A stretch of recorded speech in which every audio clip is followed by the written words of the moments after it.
वाला मेरा तुझको पिरो लूं तुझे बगैर नु सजन ढूंढो मेरा सारी गाँव सब बोलूं तुझे रट लूं आपको किधर जाना है? তো হাই গাইজ, আমার নাম গৌরব। আমি চলে এসেছি আবার একটা নতুন ব্লগ নিয়ে। তো আজকে তোমরা দেখতে পাচ্ছ আমি কোথাও একটা যাচ্ছি। তো আমি যাচ্ছি কলকাতায়। দেখো আমাদের ট্রেন ইতিমধ্যে ঢুকছে ব্যাক হয়ে। তো এই দেখো আমাদের স্টেশনটা কত সুন্দর করেছে, আগের থেকে কত বেটার করেছে, মানে ভাবারই বাইরে। তো এর মধ্যে আমাদের শিয়ালদার ট্রেন ঢুকে যাচ্ছে। আমরা পৌঁছেছিলাম 6:30, 6:45টার সময় শিয়ালদার ট্রেন ঢুকছে। তো আমরা কোনো টিকিট কাটিনি, আমরা জেনারেল টিকিটেই ট্রাভেল করছি।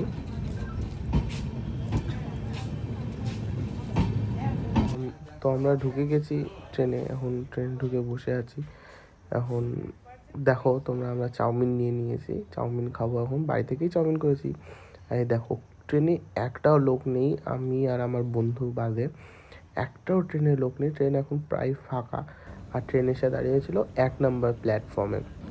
তো প্রায় যখন একদম 7টা বেজে গেছে, কাটায় যখন 7টা, তখন আমাদের ট্রেন রওনা দিয়ে দেয় শিয়ালদার উদ্দেশ্যে।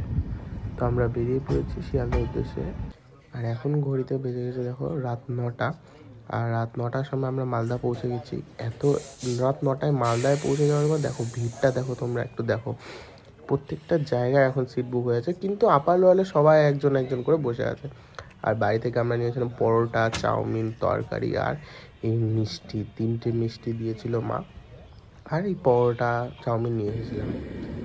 আর আমরা এই যাচ্ছি, যেতে যেতে মানে ট্রেন থেকে নামার সুযোগই হয়নি।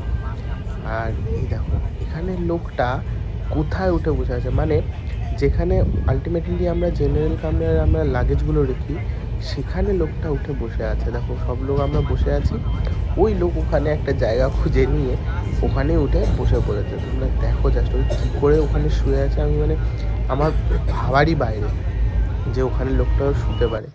তো এই তো হচ্ছে আমার ব্লগ। আর আমরা এখন চলে এসেছি নৈহাটি জংশনে। আমি এখন নৈহাটি জংশনে এসেছি। নৈহাটি জংশনে এসে অনেকটাই ট্রেনের ভিড়টা কমে এসেছিলো। আর এখন রাত 3টে বাজে। আর প্রায় 1 ঘন্টার মধ্যে আমরা কলকাতা পৌঁছে যাব, শিয়ালদা পৌঁছে যাব। আর এই দেখো শিয়ালদা যাওয়ার আগে নৈহাটি জংশনে আপকো কিধর জানা है? আপকো কিধর জানা है? আর এই লোকটা আহত হয়েছে, দেখো রক্ত পড়ছে তার, আলটিমেটলি আসে এখানে বসে আছে।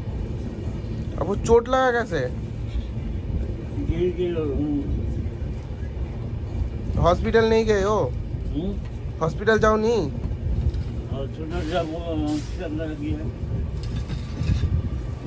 মানে এই লোকটাকে দেখার মতন কেউ নেই, সে এখানে উঠে বসে গেল।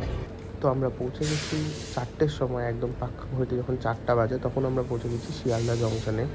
আর তোমরা বুঝতে পারছো না যে আমি কেন শিয়ালদা জংশনে আসলাম বা কেনই কলকাতায় এসেছি। তো নেক্সট ব্লগে আমি দেখাবো যে কেন আমি শিয়ালদা জংশনে এসেছি। আর তোমাদের যদি এই ব্লগটা ভালো লেগে থাকে তাহলে অবশ্যই কমেন্ট করে জানিও। Thank you.